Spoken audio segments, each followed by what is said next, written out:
because we are very proud that at the very beginning of the symposium, we have got a highly renowned expert amongst us.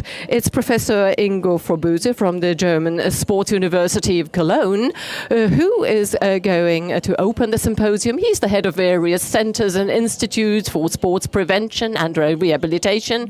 He is really one of the famous people, for imparting sports-related knowledge. He's also on TV, Sportschlau, smart and clever sports. So give him a hand, Ingo Froböse. Hello, Ingo. It's wonderful to have you here with us. It's a great honor. Just give us Sportschlau, this smart sports. We're colleagues in ARD. What is your goal? Why are you sitting there in the morning? What do you want to convey? No sound. There is no sound. Sportschau, the TV show, tries to make sports hands-on so that we're moving out of the ivory tower. That's the whole idea. Did you have this also as a topic? Yes, a year ago. Of course, it was a wonderful resource for me to actually get the message across. And this is exactly my topic today. What actually made us think about it? Well, here now you've got Professor Ingo Froböse with his particular topic, EMS and muscles. Thank you very much.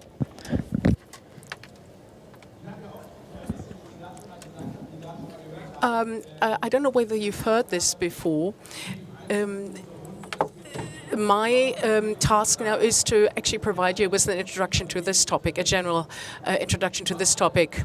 Nevertheless, when you actually are in the street, you ask people what is important to your health and what is important to you when you talk about fitness, most people say, well, endurance, I have to run, and running seems to be really important, unfortunately.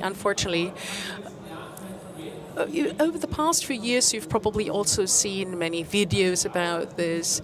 Running, of course, helps the building muscles, but very often strength training has been neglected for many, many years. And unfortunately, when it comes to running and muscle buildup, there are lots of things missing.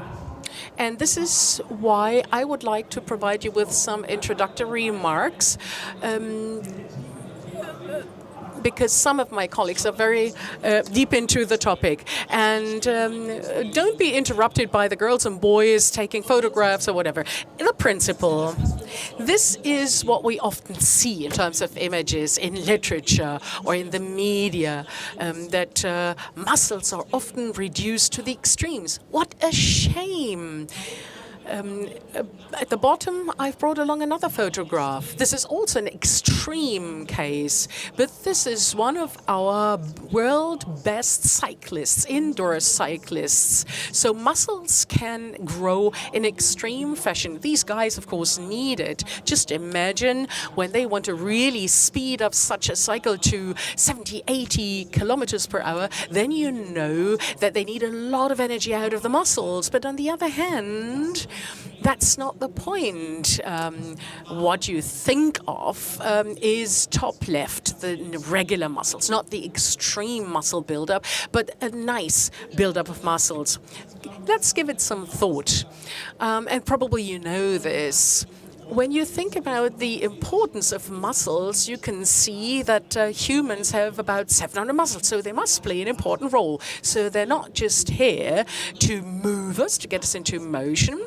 No, they always also account for 1/3 of our body weight, which is quite a lot. And this is why it has such a strong impact on all of the body functions.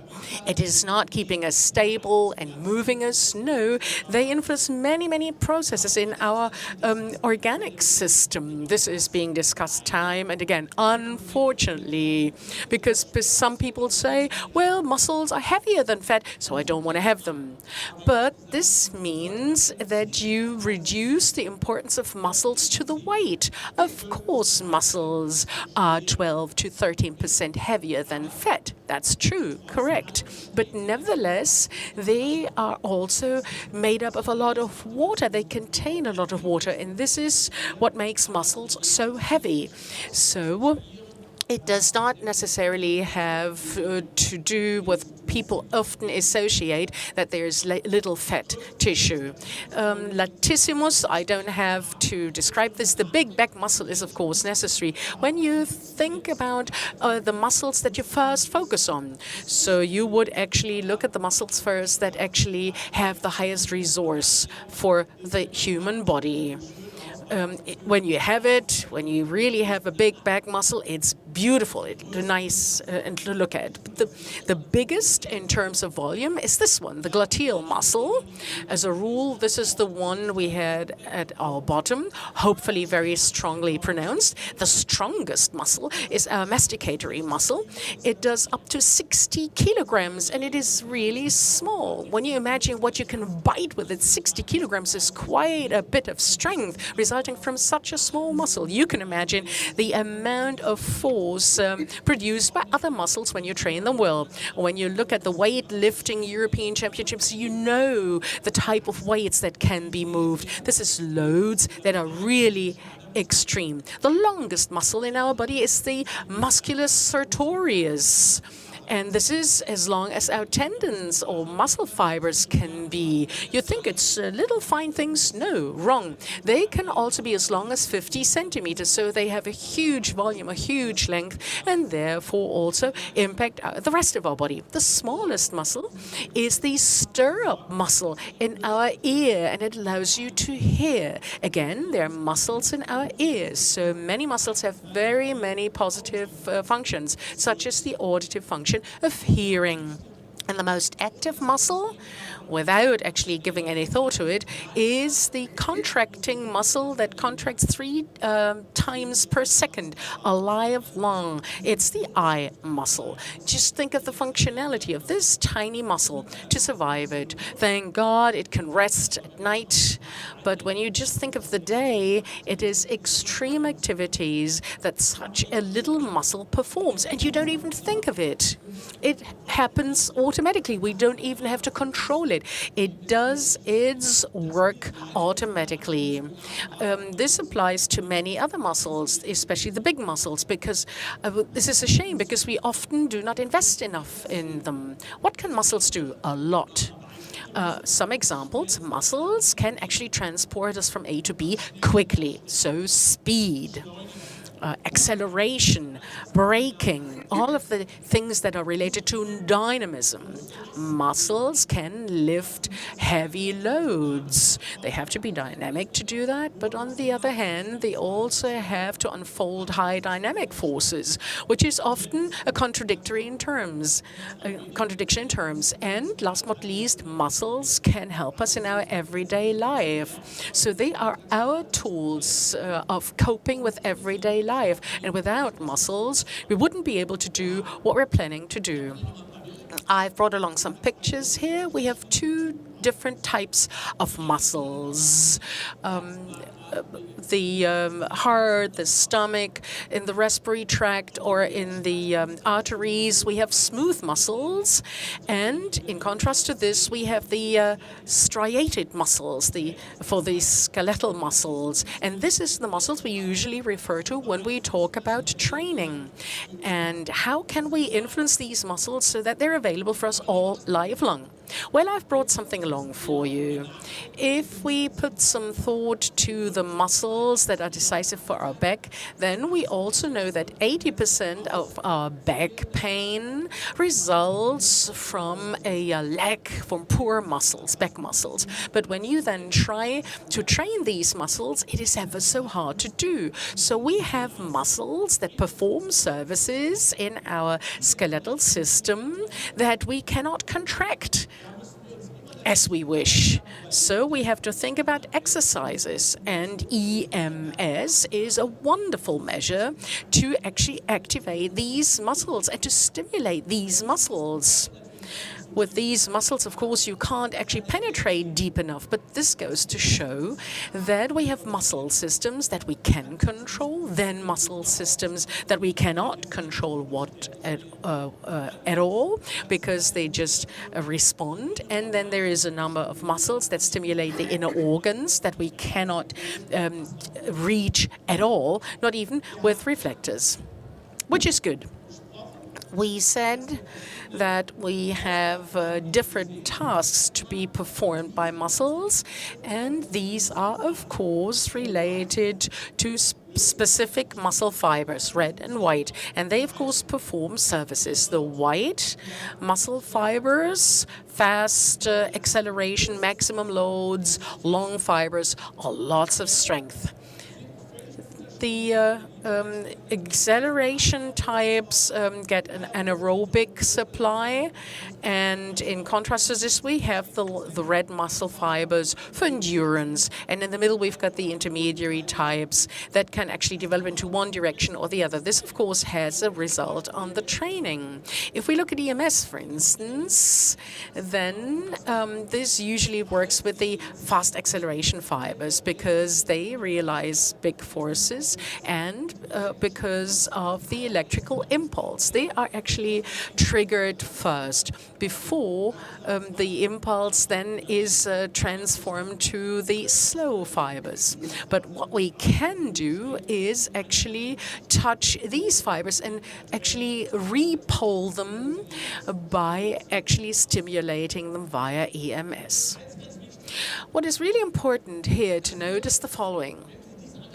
When you look at these anatomic images, we always have to remember the functionality of muscles. What is the role they play in our body, and where are they located in anatomic terms? As Stefan said, when we talk about training, we also have to talk about quality. And this has to do with the way you set stimuli. And if you don't actually have an anatomic-related stimulation, then you're in trouble because you don't reach the muscles that you want to stimulate. This is the deltoideus. That's easy. But go to these feather-type muscles in the torso region. And if you have a problem when you talk about training, how do you set stimulus for these specific muscles in order to produce a training result? Or the quadriceps, for instance, which actually has 4 heads. So we always have to have a certain anatomic basic competence in order to set the right stimuli. EMS, I cannot actually use it arbitrarily, and I shouldn't leave it to a layman trying to do it at home and probably says, well, I'll use it for training and I can actually find out back home. This is a huge risk because you don't produce the training effect. And of course, power, electricity is a tool. It is like a weapon. If I overdo it, then I probably destroy tissue. And when I destroy tissue, then I have more disadvantages than advantages for my training. An important effect, and this needs to be said time and again, if we hear that muscles are so heavy, you have to have good reasons for training muscles. This is one of the reasons. One of the most important reasons is that muscles are the most important metabolic organ, the biggest energy consumer, because muscles actually work for you 24 hours and not just 1 hour when you go to your training. So you have an energy consumer that works for 24 hours. So the biggest metabolic organ should be mobilized, especially when people want to lose weight, when people want to have a body, well, a body that is worthwhile looking at. So this is really a good argument. So use the metabolic organ, the muscle, as an argument. When you train muscles, then you're not only improving the volume, the fiber composition, and the connective tissue composition, but also the biochemical facts of the number of mitochondria. You can actually introduce more mitochondria into the muscle, and this actually helps all of your metabolism. And muscles, this is also an important reason, are suffering with us. Muscles are an emotional organ. I don't know whether you're aware of this. We're happy about our muscles, but we're also bending down, going in with our muscles. So this is why our muscles are totally emotional. I can see it in your face. Our face changes through muscles entirely when we actually feel enjoyment or delight. And looking at the same body, the same thing happens. Never forget that muscles not only move you, they also play a metabolic role and an emotional role. Unfortunately, this emotional role is far too often neglected. But when you know that you have customers that are really stressed out, you can always assume that they are under stress and the metabolism doesn't work either. And this needs to be sorted out. And this involves that there are certain organ systems inside the muscle. So like the blue warning lights, receptors. I've brought 2 along here, and you find many of these, the muscle spindles and the tendon spindles. We always say that we want to improve the self-perception of human beings, the attention of human beings. But these are the organs that actually transport the information from the muscles, from the body, and tell us how we feel. And here, the muscle spindle and the tendon spindles are really the most important organs to obtain information from your own body. So this means if you do an EMS training, for instance, always link it to perception aspects, to learn how to flex a muscle. So you really have to focus on muscle contraction. You have to be aware about it. And apart from contraction, this also means feel what you're doing, feel what's happening there. Unfortunately, this is often neglected because often people only focus on the maximum flexion. But to feel it is an important component. Look at this lady here. She's 94 years old. And when you talk to this lady, she tells you, I train every day, a quarter of an hour to 20 minutes. Gymnastics, they used to call it. Today, we call it differently. But what this story actually teaches you, and this is really the message that you have to get across, is that it is worthwhile to train your muscles at every age. Many people say, I have not done anything for 30, 40, 50 years. Why should I start now? Is it still worthwhile? Of course it is worthwhile. It's always worthwhile doing something. So let's get started. But I have one problem here. When you think about the information that you get from muscle training or strength training, people tell you, well, the older you are, the more careful you have to be.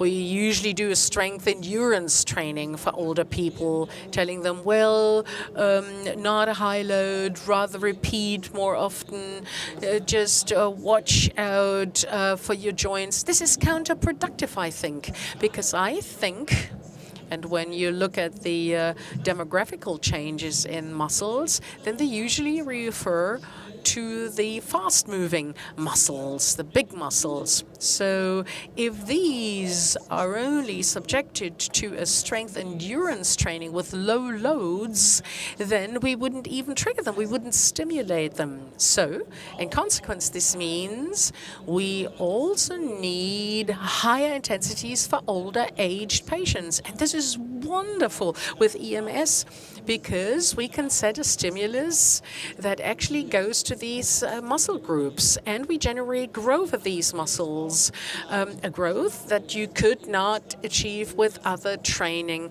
methods because of the high loads. So through EMS, we stand a fair chance of actually doing away with age-related phenomena, sarcopenia, the loss of meat or a loss of nerve cells to the muscle.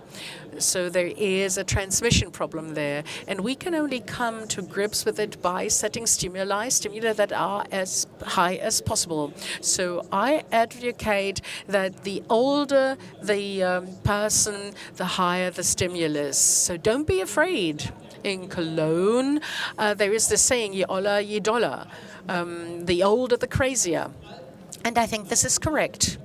But in the old textbooks, you still find the strategies. The older you get, the more you have to change over from strength to endurance training. I think that this is wrong. Through EMS, we now finally stand the chance of doing something without actually damaging the bone structures or overdoing it with the joints, because we can take a more targeted approach. And since I'm almost running out of time, I would like to thank you for listening.